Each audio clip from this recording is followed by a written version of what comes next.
પ્રગટ થયું જ્યારે બુધાનું પુણ્ય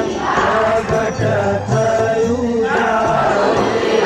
સ્વામી નારાયણ મળ્યા રે ત્યારે